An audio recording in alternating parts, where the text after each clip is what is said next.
when I need people, I look for curious people. I look for insatiably curious Mm-hmm. people because I Mm-hmm. know that even if they don't know the answer, they may not be wise, but they are wiser than many Mm-hmm. people because they have spent the time to investigate. And I think that's one of the ways we move from thinking we know an answer to knowing we know an answer.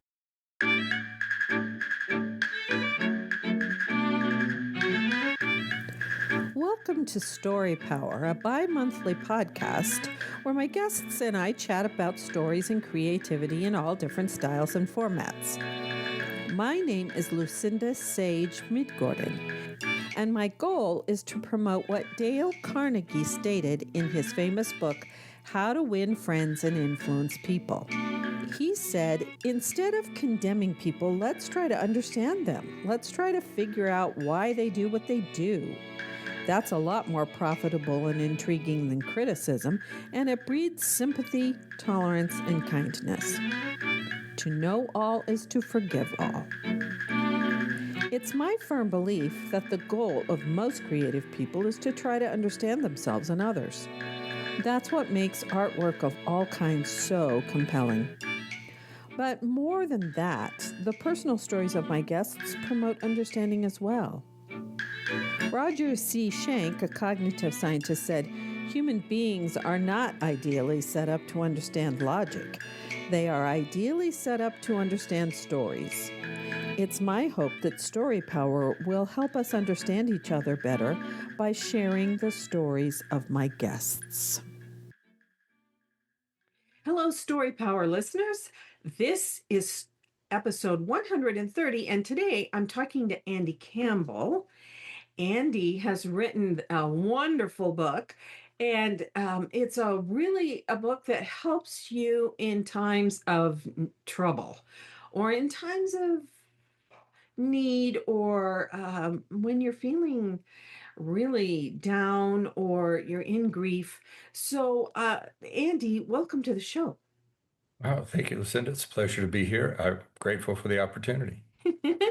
And Andy, will you do me a favor and will you tell the listeners the name of your book because I forgot to do that right No, that's fine. just It's now. called Overcoming Life's Toughest Setbacks, 15 Core Beliefs to Turn Challenges into Opportunities. Yes. And I was hoping that you would tell a little bit about the story about how you came to write the book. Yeah, I guess I have had what some say, would be some challenges in my life that accumulated over the years. And, from when I was a child, I was sexually abused. I watched my mother die over 11 years from a relatively early age until her passing. Um, I've had family challenges. My father and I were estranged for many years before his passing. Mm. After my mother passed away, she was the one that kind of tethered him Mhm. to reality. And so he had his struggles. And then at the age of 53, I was diagnosed with stage 4 pancreatic cancer. Just this August will be 7 years since that diagnosis. So I'm in a very small percentage of people to have stage 4 pancreatic cancer and be alive 7 years later. But, that comes with its own set of challenges and difficulties. Mhm. Mhm. And then 2 years, 2.5 years into my cancer treatment, cancer journey, my youngest son took his own life. And we have four children. The youngest one took his own life. And starting at some point early in life, I say early now, but probably in my teens, early 20s, I started jotting down.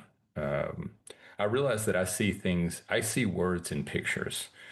So people speak, Mhm. and in my mind, it's painting a picture. All their words paint a picture. And Mhm. so, Mhm. since I see things in pictures, I think in pictures, I would write down these little phrases that to me, kind of like meta phrases, they kind of represented a picture. The Mhm. picture was kind of maybe a little more complex, right? Mhm. Mhm. And along the way, I started collecting these, and they were what I eventually came to, call my 15 core beliefs. And at first it was one, and then it was five, and Years later, I collected a few more, so it became 10. And then over the years, I collected five more. And at 15, I said, all of my world has to fit inside 15. I'm not going to keep writing these down.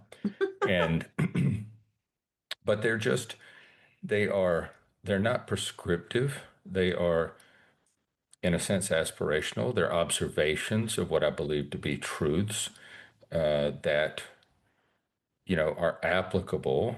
They have been applicable to me over the years in one, helping me to continue forward when I didn't think, or when I wasn't sure I could in that space between an event occurring Mm-hmm. and having some level of normalcy again, like having Mm-hmm. some way to kind of get back on track. Right.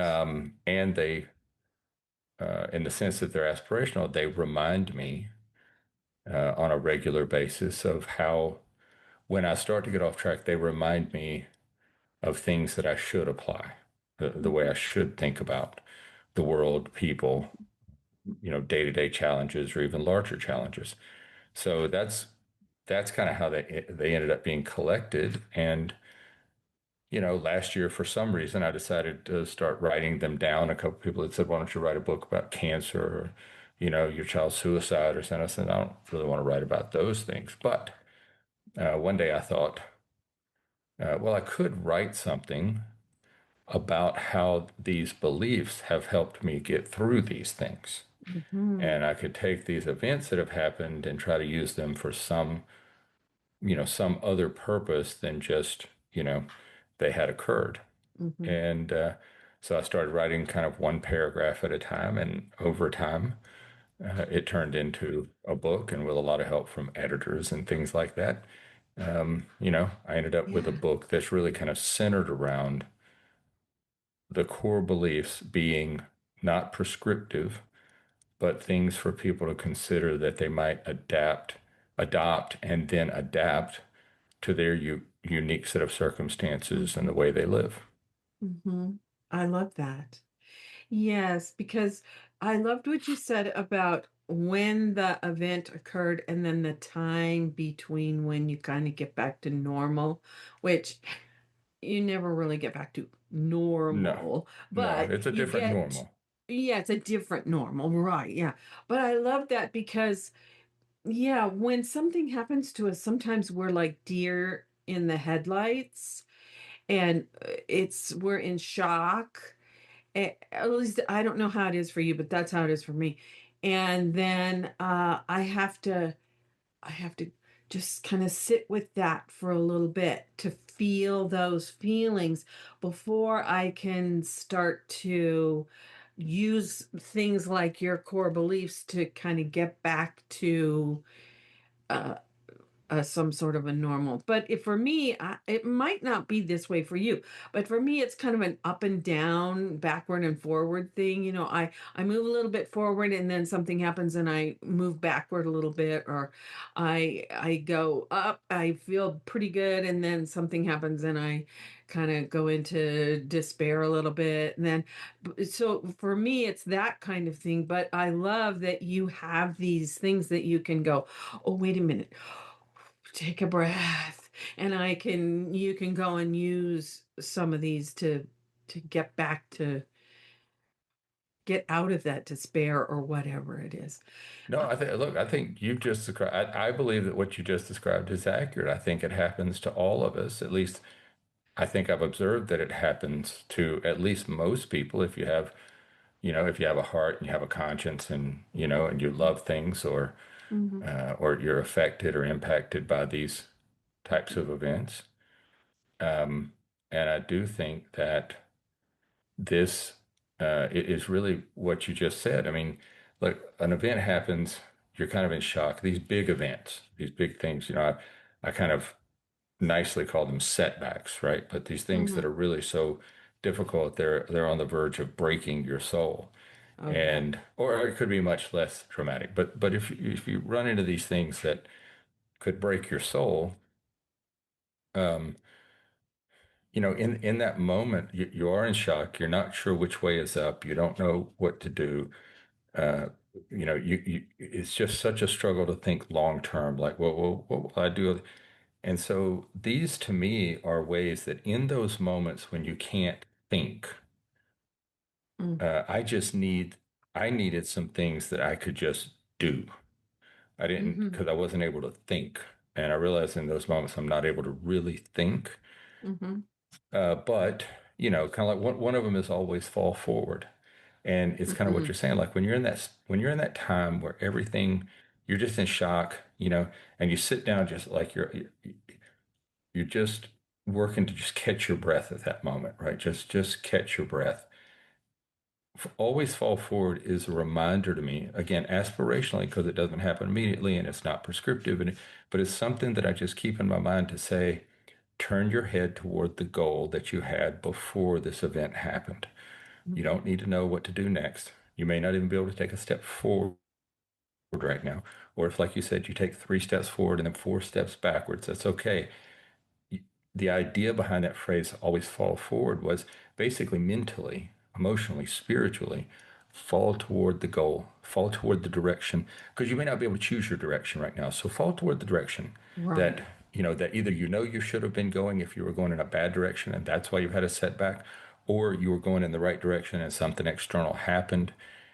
Set your mind on just the direction that you need to go and don't worry about the next step, right? Don't try Yeah. to figure out the next 2 hours, even the next 2 weeks, the 2 years. Leave all that stuff behind. Right. Set your mind, let it fall forward to where you need to go, and then the universe will kind of pull you along. Like it'll help you get there. And some of the other beliefs are things that I think help us kind of go through that. But that one's, I think it encapsulates what you just described, right? It's just that thing that, again, always fall forward is just something that I work to remember when, like when my son took his life, it didn't change the goal of still having a family, still having, Right. growing old with my children. It didn't, it didn't change the direction. His decision completely upended the apple cart. It changed everybody's life. But in that moment when I didn't know what to do, it helped me kind of be able to focus on, well, I still know which way I want to go. Yeah. Now I can start making very small decisions about what I do that will help us all as a family keep moving in that direction. Yeah. Right. But it's just one less thing I have to think about what direction so if you Yeah. get hit hard enough that, metaphorically you get knocked down, do your best to fall toward the direction you should go. Because then, Yeah. even if you have to crawl for a period of time, at least you're crawling in the right direction. Right. Yeah, right. Yeah, exactly. Oh, yeah. So I really liked the core belief number 4, have an insatiable curiosity. I think it's because I grew up with parents who were curious. Yeah. Uh, I love the quote by Walt Whitman that Ted Lasso quotes in the show, be curious, not judgmental, because that's Yeah. how I grew up. And so yeah, can you talk about that one for a little bit? Yeah. I think there's a few of them that kind of get intertwined, Hmm. and they're kind of just things that I've observed that, and I would see people who were successful versus people who weren't. And then I would look at my own life and when I was successful in something and when I wasn't. And I have almost never been, I cannot think of a time I've been successful when I was not insatiably curious, Mm, right? Like and it kind of goes with the one, a couple below that, which is thinking versus knowing. If you're going to make yes. decisions, and Right. we all make decisions,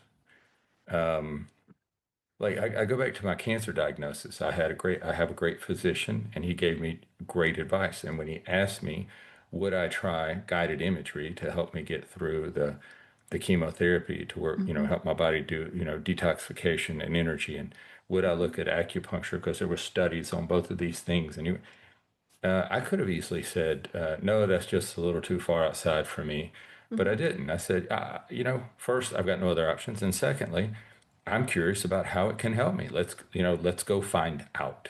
Hmm. And so I think through that entire journey and through a number of other situations in my life, uh, I have remained, I just think being insatiably curious opens the door to a number of solutions and it allows our mind to start connecting dots. You know, I got a little piece of information over there, I got a little piece of Mm-hmm. information over here, and then you're curious, so you pick up another piece of information, then you pick up another piece of information, and the next thing you know, the picture's starting to become a little more clear. Mm-hmm. And you see people who just aren't curious. I have a belief, I talk about it on my website, that there is especially it's easier to see like in the professions, the white collar professions. Like if you have, Mm-hmm. there's a difference between a doctor and a physician, right? Mm-hmm. There's a difference between a counselor and a lawyer, right? Mm-hmm. And so there's a difference between a representative and a politician, like Mm-hmm. and you can see, and generally, again, generally, there's a number of factors, but I think one factor that's consistent across those differences is that the one you think of being a more knowledgeable person and someone you can rely on more is generally insatiably curious. Physicians want to know, like they never stop learning. They just Mm-hmm. don't stop learning. They just continue and continue. They're 80 and they're still reading and learning and piecing together the human body and the soul and the spirit. And Mm-hmm. like they're trying to figure out how to put the whole integrative thing together. And then you've got these just completely unserious, uh, is it uncurious? But someone who lacks curiosity, and they stopped learning when they came out of medical school. And they're Mm-hmm. just repeating the same thing over and over again. They get paid, they go on about their life. They're just not curious people. And so when I need people, I look for curious people. I look for insatiably curious people because I Mm-hmm. know that even if they don't know the answer, they may not be wise, but they are wiser than many Mm-hmm. people because they have spent the time to investigate. And I think that's one of the ways we move from thinking we know an answer to knowing we know an answer, right? Mm-hmm. And there's so much in our lives that we can't know. We're going to make decisions every day based on an assumption, but I don't think that's an excuse for not knowing as much as you can and Mm-hmm. validating what you can. We even do this in relationships with one another, right? Like, I wouldn't know from a text message what your intent was when you said something. I may have read it in my own voice and found it offensive. Mm-hmm. You may have meant it in a kind, caring way because you sent it in your voice. Mm-hmm. We could always just be curious and ask the other person what they meant, right? Mm-hmm. And we could be open to their answer. We could be curious about, why this occurred versus why that occurred. Instead of, like you said, instead of judging it, we could just observe it and be curious Mm-hmm. about it. And I think that's how that curiosity drives humans. Uh, I read one time that one of the primary differences between humans and the primates is that the primates, with every generation, start over again. You Mm-hmm. know, like if one of them falls off a limb, lets go of a limb and injures themselves, that one, if he or she survived, they will not actually teach. They cannot teach the next generation not to let go of the limb, right? And so we do that. That's what separates us. We teach other people about what we have learned. We share with them Mm-hmm. Mm-hmm. in hopes that they won't fall off the limb and hurt themselves, or if they do, how Right. to Yeah. bandage themselves, right? Yeah. And I think, how can you, you know, un people who are not curious are kind of like primates. Like Mm-hmm. they just don't, they're not looking to teach anybody anything because what they know is what they know. Mm-hmm. And so they can't really share. I just think it's being insatiably curious also at its foundation, it allows you to have a desire for what you want and then let curiosity drive the wisdom that you need to Mm-hmm. achieve what you want, right? You Right. can't just Yeah. sit here and not know anything and hope it works out. But if you Yeah. have a passion, if you have a desire, if you want to do something, then I think you need wisdom to be successful. You need to become more wise to be successful. And one of the ways you get that is by being curious enough to let wisdom kind of pull you toward your goal, your Yeah. objectives. Yes. When I was teaching, I remember I would ask the students a question, or I was teaching English at that time, Yeah. although my background's in theater.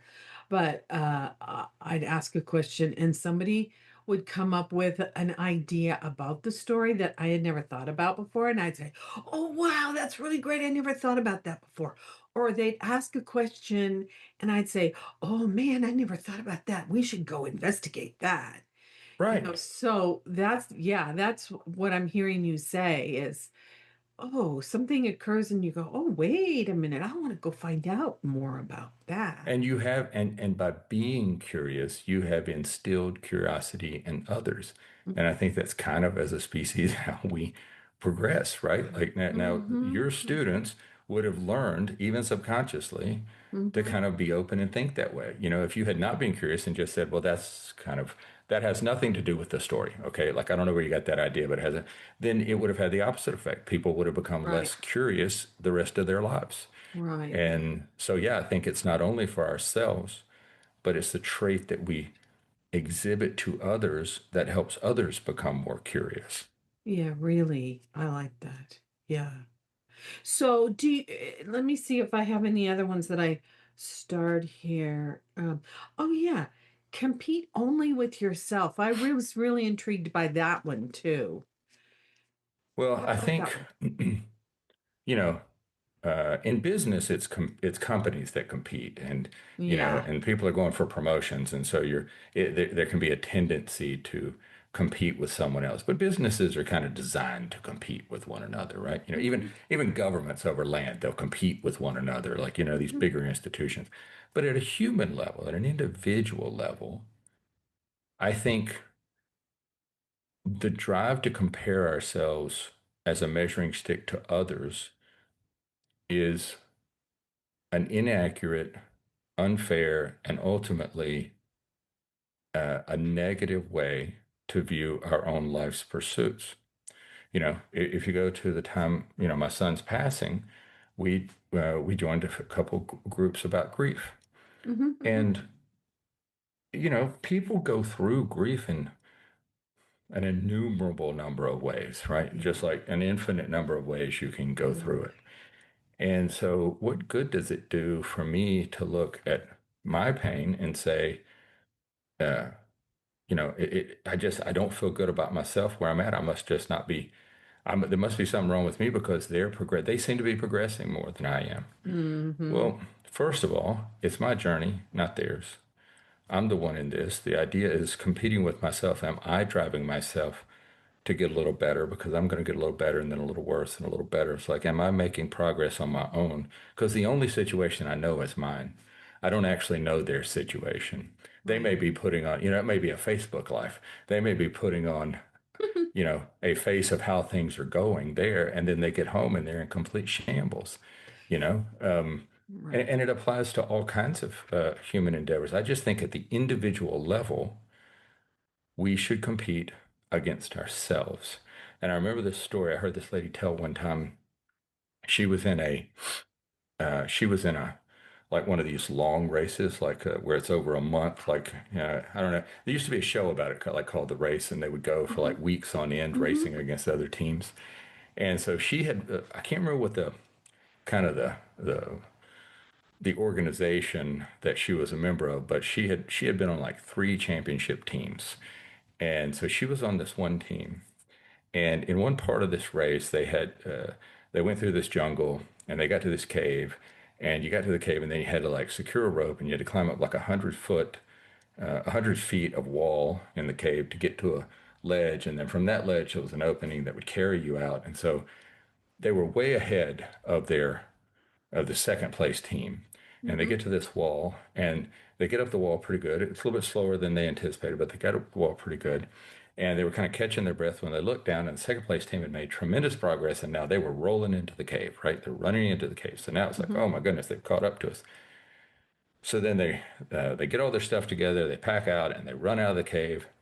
And when they get to their next, you know, leg of the journey, it's getting in a raft and going down a river, paddling Oh. down this river over whitewater rapids, that kind of stuff. Uh-huh. Hmm. And so as they get into the raft and they're pushing out into the river, this lady looks over her shoulder and she sees the other team arriving to pick up their raft.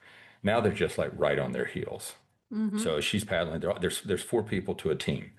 So there's Hmm. three men and this woman, and she's up in in the front pair, and then the team leader, he's in the back pair, and he's sitting right behind her. And so they're paddling and paddling, paddling, and ever so often she looks over her shoulder, looks over her left shoulder. She looks back to see where they are, and then they go paddling, and they're all paddling. And then she look over her left shoulder. She does this like 4 or 5 times, she says, and finally she starts to look over her left shoulder again.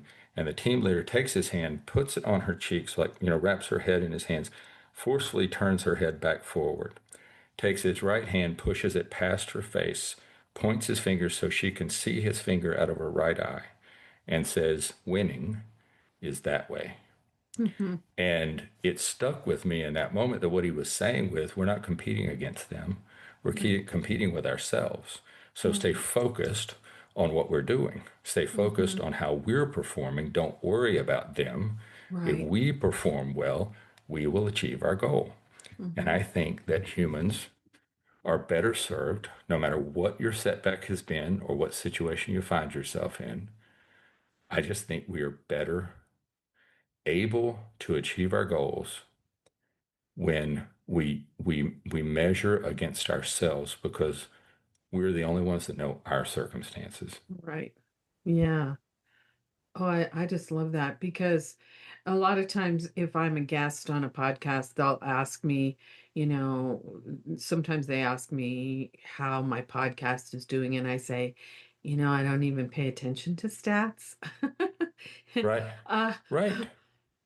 because Well, those I'm those those comparisons might make you change what you right. would do. They might influence you away from the purpose Mm-hmm. and the objectives that you had set for yourself. And so I think that's Mm-hmm. just, it distracts us away from what we wanted to do. And pretty soon, if we're comparing ourselves to anyone but ourselves, it is, to me, it's just a universal proposition. We will start to adopt their goals instead of ours, because then we kind of Right. become followers of theirs. Mm-hmm. And so then their Mm-hmm. goals take precedent. We may think that we have the same goals, but we don't have exactly the same goals as someone else, right? Right. Yeah. There's all kind of variables in that equation that are different.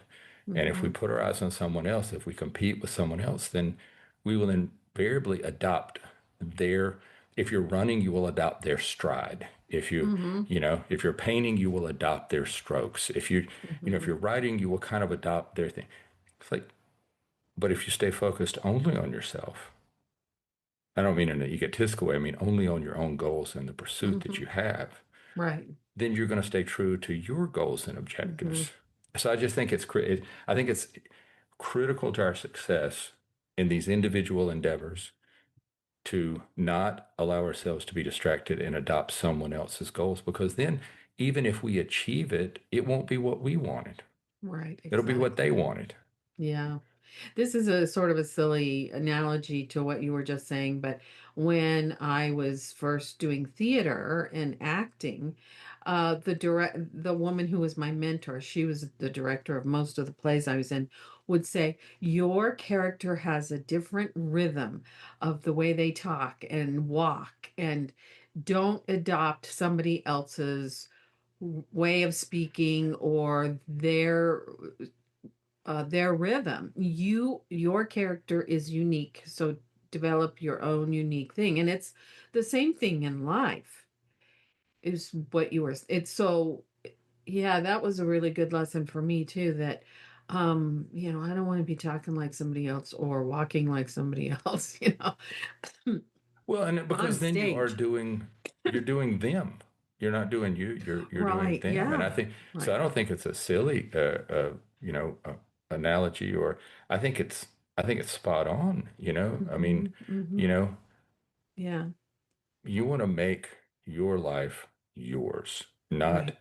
make your life someone else's. I don't see how we are ever happy. I know in my life, when I have done that, when I have compared myself Mm-hmm. to someone else, and invariably I've started to kind of lean toward my goals, start to become what their Mm-hmm. goals were, because I can't achieve what I need to achieve if I'm following their path. So I've just found it to be distracting and ultimately detrimental to my success. Mm-hmm. Yes, really. So do you have a favorite of your 15 core beliefs, or one that you want to talk about more that I haven't asked you about, or one that you really want to emphasize? Well, I guess, I get my favorite is um, no one outruns the universe. You know, Yeah. embrace humility and acceptance, knowing you're part of a larger plan. And, that is my favorite because to me, it is a constant reminder to not be arrogant enough to think that you're going through something that someone has not gone through before, that that you're don't be arrogant enough to think you're smarter than the universe. You're part of the Hmm. universe. You're not running it. You're Hmm. part of how it operates. Hmm. So if you want to be successful, stay inside the guardrails. There's a lot of room to be creative inside the guardrails that the universe has for our lives. Hmm. And so no one outruns the universe. It also helps me with not paying attention, really not competing with other people, because you'll see other people doing things that are less than honorable, and they look like they're getting ahead. And so you might want to start thinking, oh, well, geez, maybe I should do that so I can get ahead. But you know what? Nobody outruns the universe. Right. Yeah. If you're doing Hmm. deceitful things, dishonorable things, the universe has a way in this life or after. The universe has a way of bringing about awareness and in some cases judgment, right? Like it Hmm. handles these things. Hmm. Um, and so that's probably my favorite. I think the most important one is the necessity of perseverance, because without perseverance, we can't achieve the 15th. That's number 14. We can't achieve the 15th one, which is finishing. Hmm. And I believe that we are in the middle of this life and that part of our journey, no matter how difficult our lives have been, and I've had some difficult situations, no matter how difficult they are, I believe that we have meaning, that we have purpose, and we can find meaning, as Viktor Frankl said in Man's Search for Hmm. Meaning. I think we can find meaning Hmm. and adopt that meaning to carry us through. And so the final core belief is to finish this journey. Hmm. And I am unaware of a way that we can finish it in the natural order of things. My son finished his by skipping a lot of stuff. Hmm. I believe that our part of our purpose here is to finish in the natural order of things, whatever that natural order is, but it's not at our own hands. Might be taking your last breath naturally, dying of old age in your bed. It could be, cancer. It could be another thing. But to me, there's a more of a natural order because it gives you the opportunity. By finishing, you have the opportunity to display to other people in the future generations the value of life and the effort that you're willing to put into Hmm. being alive. And Hmm. like my mother, she stayed alive. She fought cancer for 11 years before she succumbed to it. I learned more from that woman about how to live by watching her struggle against dying. She taught me how to pursue living Hmm. through her struggle with cancer and it ultimately taking her life. And so when my time came to struggle with cancer, I Hmm. had like this aspirational, example. Hmm. And so I thought, wow, like I can't get to the other side and then have her tell me I didn't try hard enough. So, like that would not be a pleasant conversation. So I had this, I had this kind of goal set for me that said, this is how you go through this hard Hmm. time. This is what you do. And so I think we must persevere to finish. The other 13 are all built upon, or they all culminate in the necessity of perseverance because it is necessary. It is necessary that we persevere so we can finish, Hmm. right? Like if all the other beliefs were on their own and perseverance wasn't there, we wouldn't finish. Like we could get part of the way, but it's perseverance that carries us through these times when we would otherwise quit, Hmm. right? So no one outruns the universe is my favorite. I think the most important is the necessity of perseverance. Hmm. Yeah. Yeah. That's sometimes it's really hard to pick up our feet and keep going. It is, and so I'll tell you, I don't know when this was. It's not in the book or anything, but I was thinking long ago, I was thinking, wow, it's been rough. And and I was thinking, like, how did my ancestors survive? Because they didn't have any of the amenities we had. They didn't have indoor Mm-hmm. plumbing. They didn't have toilet paper. You Mm-hmm. know, women didn't have sanitary products. It was like it was just, and somehow everybody survived. Or a lot of people. I mean, it was hard life. A lot of people did, but people survived, right? Mm-hmm. And I was like, Mm-hmm. how did they do that? So I thought about at least the ones in my ancestors that I knew and the stories that they had told me about other ancestors. And I Mm-hmm. came up with 6 words that I thought kind of built a set of stairs to achieve success for the ones that achieve success. And I thought the 6 words were actually I have them tattooed 3 on each arm were honor, courage, determination, perseverance, wisdom, success. And what came to me, the visual that I had of that was if you begin with an honorable goal, an honorable Mm-hmm. objective, I think being alive is an honorable objective, like staying alive, working to stay alive is an Mm-hmm. honorable thing. Then having that, what Frankel would call meaning, right, will it will give you the ability to show courage because you have that meaning, you have something to believe in that's greater than yourself. Mm-hmm. And it's hard to do that with a dishonorable goal, it just is. So I think having an honorable intent matters. But and sometimes when we're going through these things, you say we don't know the next step to take. Sometimes showing courage, like people will think, oh, it's this big display of courage, and I don't have that kind of courage. But that's not really the case. Mm-hmm. If you've lost a child, courage today will be getting out of bed. That will be a display of courage. Mm-hmm. And maybe not today, maybe not tomorrow, but eventually when you take a shower, that will be an exhibition of courage. You will be Mm-hmm. courageous to, and when you don't feel like eating, but you know that your body needs nutrition, you're wasting away because of this sadness and this despair. Eating is a sign of courage, right? Mm-hmm. And so if you put courage together, just little bitty pieces of courage, like first of all, we can't discount it. Those are courageous steps. If we put just those, a few of those pieces of courage together, what people will say about you eventually is, Lucinda's very determined, right? She's showing determination. What you really did was just showed a series of little courageous steps. Mm-hmm. And if you can do the same things, like show a series of small amounts of determination that are comprised of all these smaller amounts of courage, then I think that's what we refer to as perseverance. Like we'd be like, Mm-hmm. they persevered through that thing. And really what they did was they stacked up these little pieces of courage each time they could. That turned into determination not to quit.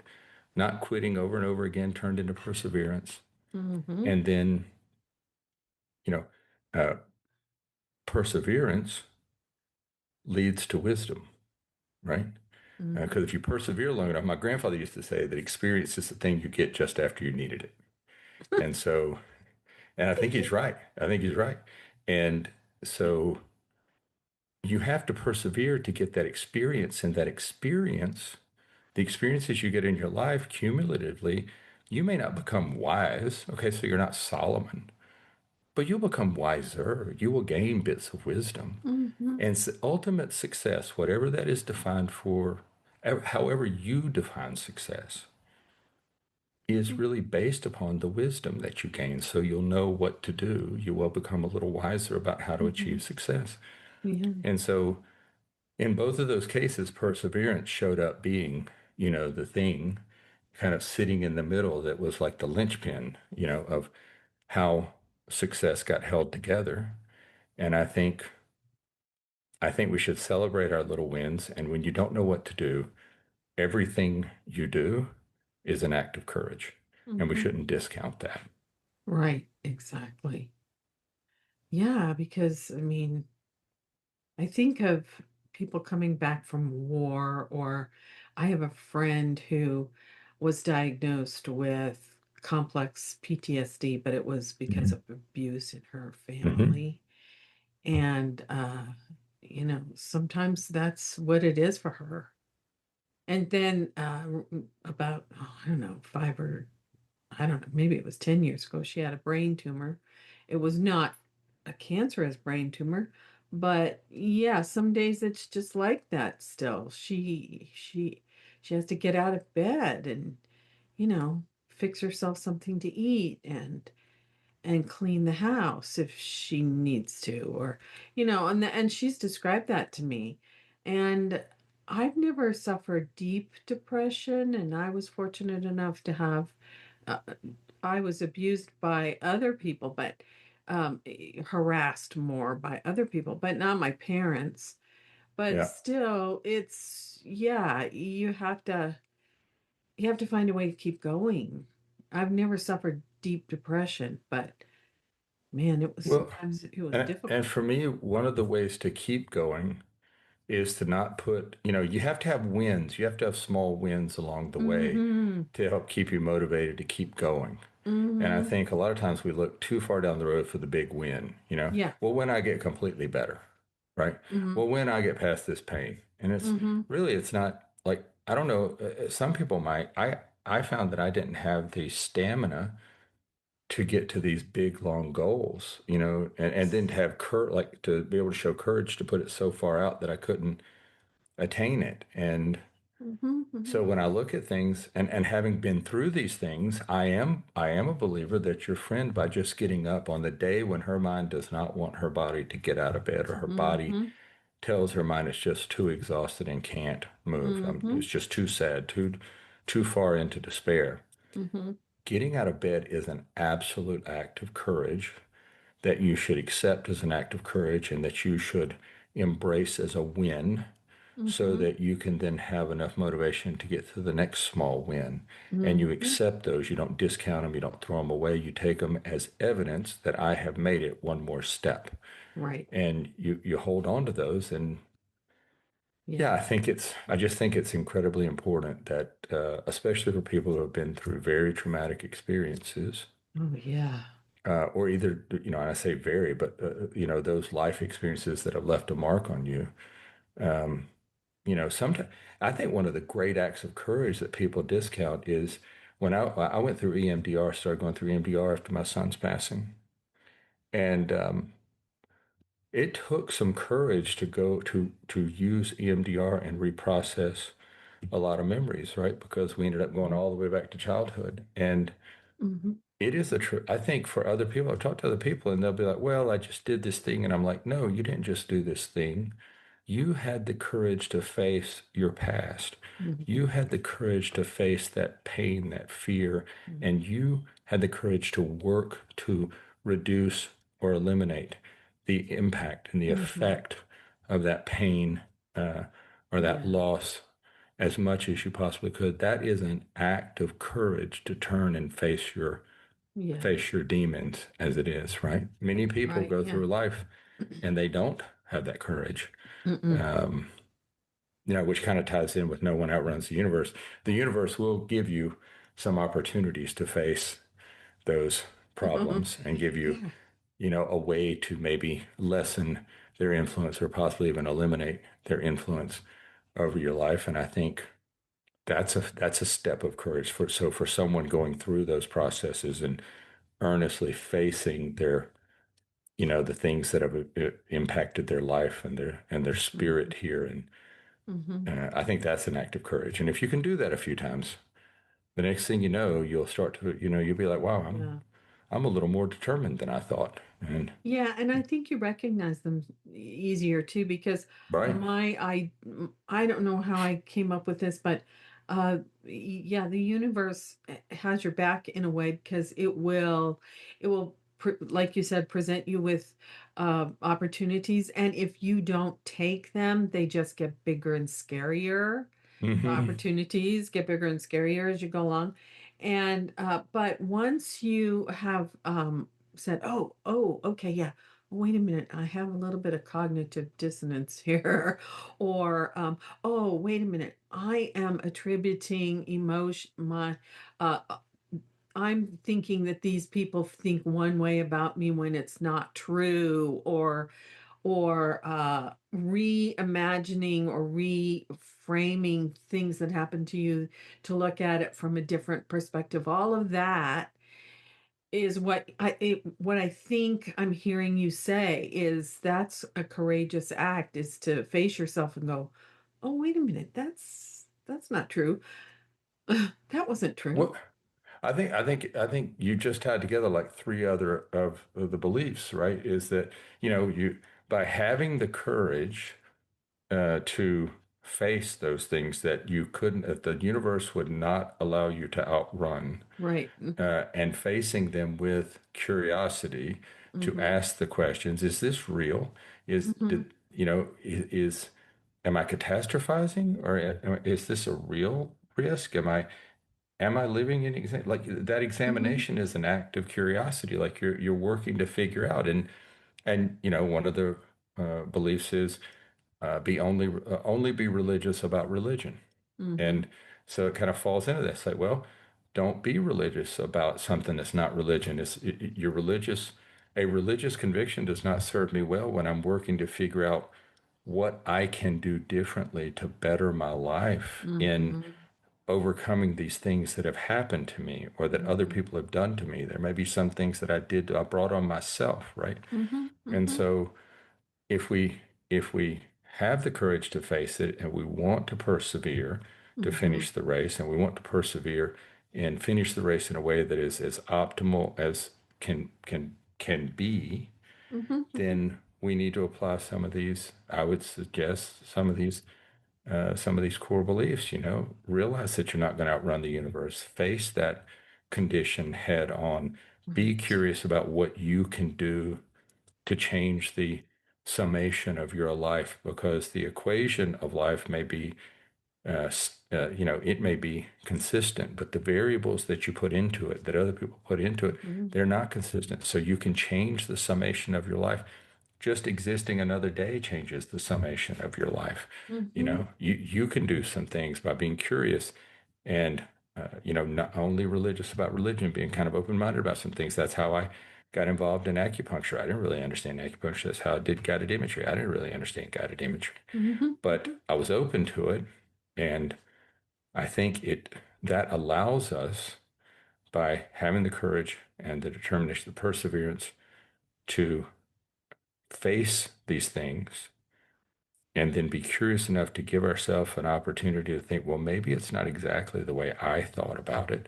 Maybe that's not what that person meant by this. Right. Maybe that's not the summation of my life. Maybe my life is more valuable than I think it is because I was sexually abused as a child and Mm-hmm. bullied as a young adult, and I had low self-esteem for a long time. That's not actually the summation of my life. I've got Mm-hmm. other minutes to change that summation of my life. So I think kind of where we're wandering around in this, or where I'm wandering around in this, is that that's how I kind of came and wrote down these beliefs, is because I think they kind of manifest themselves interwoven with one another, and they just remind me, not that I don't do them all the time, I don't apply them appropriately all the time. They're kind of aspirational, but they Mm-hmm. they work themselves together, and I had those times where I'm like, oh, this is one where I'm not going to outrun the universe on this, and I need to pay Mm-hmm. attention, and I need to face what I need to face, Mm-hmm. and don't do it begrudgingly. Do it from a non-religious point of view. Not, I don't mean from a non-religious, but don't have that dogma like you're right, and Right. Mm-hmm. those other things that people, the suggestion that the physician made. I'm just going to throw that away. Um, and then if you're curious, I think those things just all kind of woven they Yeah. wove themselves together for me in a way that Yeah. kind of created this foundation for me, this aspirational foundation. And Mm-hmm. I hope that they do for other people. Yeah. Oh, that's so great. Now, where is your book available? I got it on Amazon. You can get it on Amazon. You can Are go to there the other main places? search bar, and yeah, probably the easiest place without even searching for it, you can go to my website, Okay. askandycampbell.com, and there's a link right there at the Okay. top of the homepage to take you to, it'll take you right Oh, to the Amazon site where you can buy it. yeah. And I will put that in your website in the show notes. And Okay. then, are you a member of any other, like, do you have a group on Facebook or any of your other socials that people I do. can? I have I'm on LinkedIn Uh-huh. because I think business people are sometimes unserved by these things in personal life, right? Like everything that comes at you is all business oriented, and Hmm. sometimes we need something a little different than, Hmm. the business answers don't work in personal interactions all the time. Yeah, Um, right. and My son is helping me expand onto Instagram, and my wife just created a page for me on Facebook because they both have very large followings on both platforms. But Hmm. primarily, the way to get in touch with me now, or the way to communicate, is to go to the website and sign up Hmm. on the email list, Yeah. and then you can contact me there. Yeah. And do you do a newsletter or anything like that? Or are you thinking of doing a newsletter I or a don't know that blog or something? yeah, I post a few blogs every now and then, but Uh-huh, it's uh-huh. my emails that I send out are primarily things that I think might be encouraging to someone, or some new research that's into Mhm, cancer, or mhm, some new information about, it might be some supplement that, might help with anxiety, mhm, or mhm, cortisol levels or something, And so mine is less about, it's more about what I want to do is help encourage people. Ultimately, the goal of doing this is to help people, is to encourage people to not quit. And so right. anything that I, post or send Mhm, out or share mhm. is really around those topics, right? Like Okay, you may good. feel today like you can't keep going, or you need a solution and you're not sure where to turn. Here's a little something that's encouraging, or here's something for you to consider. Yeah. Oh, that's great. Yeah. Do you have anything else that I haven't asked you or that you wanted to share that I didn't touch on? Do you have anything else you want to say? I think I'd like to close with this. Listen, that someone asked me one time, through all these things that I've been through, was there anything that I was proud of? And my answer to that question is, what I'm most proud of is that ultimately I have never taken the ability of the universe, the creator, to move the universe Hmm. uh, to my favor. I've made a lot of errors, I've made a lot of mistakes, but I have not ultimately taken away from the creator the ability to move the universe in my favor. Hmm. And Hmm. I would just offer to others, be patient. It may be painful, it may be hard, it may be an unbearable life, you think, but you don't take away the opportunity for the universe to be moved in your favor to give you an even better outcome than you could have imagined. Yeah. Yeah. I have found that gratitude helps that. Yeah, 100%, a hundred Being, percent. yeah, being grateful. And then I start to see the world a little bit differently. Finding things to be grateful for every day. Yeah, Yeah. I And, believe and that. yeah. And then also saying to myself, the universe has my back. Everything works out for me in the best possible way that I sometimes can't see right now. Yeah, I could tell you stories, and I'm sure everyone listening could think of a story if they really put their mind to it. They could think of a story um, where they made a decision, they listened to that still small voice, not the really loud voice that causes chaos, and they Right. didn't really know because the consequences of what they were going to decide Mm-hmm. appeared to be very hard. They were going to be Mm-hmm. hard consequences to live with. But they Mm-hmm. made that decision, and then 90 days down the road, 120 days down the road, something happened that they had no idea was Right. possible. Right. And, you know, that's why you got to give the creator time to move the universe, Mm-hmm. like, don't, everybody stay in their lane, Oh, that's so great. Andy, I'm so grateful that we got to talk to each other and we finally worked it all out. Yeah. Thank you. Thank you so much. I'm really happy to hear all of your thoughts. I hope they help somebody. So thank you. I'm gonna count on that they will, whether I ever know about it or not. That's right. Yes, really. Bye-bye. Bye-bye. Thank you.